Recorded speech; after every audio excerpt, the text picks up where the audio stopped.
it being desirable for the peace, concord, and harmony of the Union of these states to settle and adjust amicably all existing questions of the controversy between them arising out of the institution of slavery upon a fair, equitable, and just basis. Henry Clay, January 29th, 1850.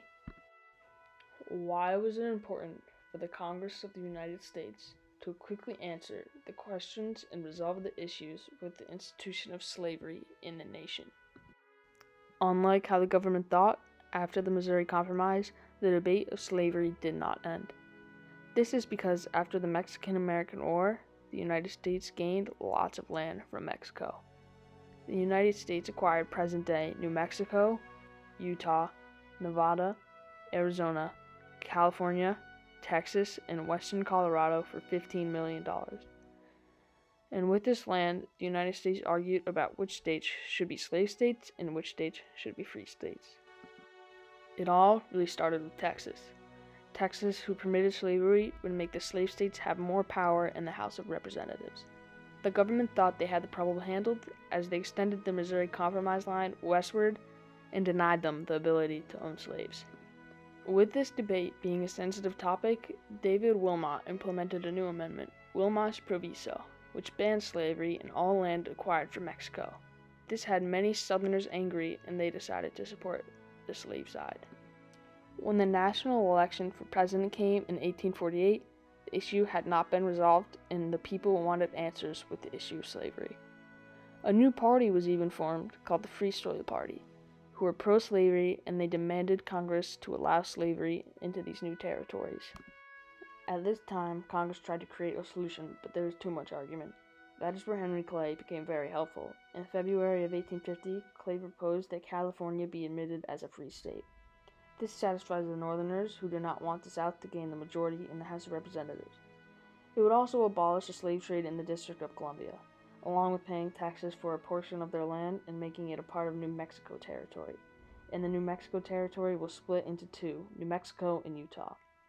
This will satisfy the citizens because it relied on their voting to settle the territory of land. The solution will also crack down on the fugitive slave law. After months of the government debating Clay's solution, Clay had had enough. He decided to write to President Millard Fillmore on the topic in order to push him into the direction so the bill will get passed. In Clay's letter he writes, "If there should be such a war, even if all the southern states with the residue of the Union, I'm not going to say that in such a contest, such a fratricidal contest, the Union itself, the residue of the Union, might not prove an overmatch for Southern resistance." Clay knows that if his resolution is not passed, a civil war will begin. This civil war will be detrimental to the nation, because the South will be more powerful than the North. The South will most likely win, and with the help of the southern states and Texas, the entire nation will be filled with slaves and run out by Confederates. They will take away many of the freedoms and basic beliefs of the United States.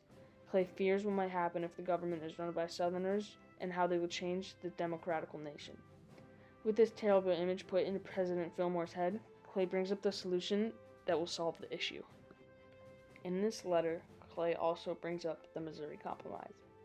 Clay wrote, "It was followed in consequence of the adoption of the measure which settled difficulty in Missouri by peace, harmony, and tranquility."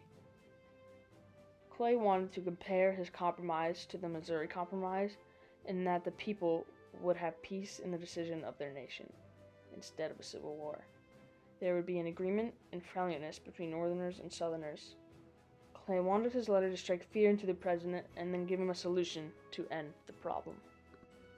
This letter by Clay ended up working, as President Fillmore favored Clay's proposal, and with the help of other senators, a compromise was made. The Compromise of 1850 was published on September 20th, 1850, with all of Clay's proposals. This compromise displays how the United States pursued a problem until a solution was agreed upon.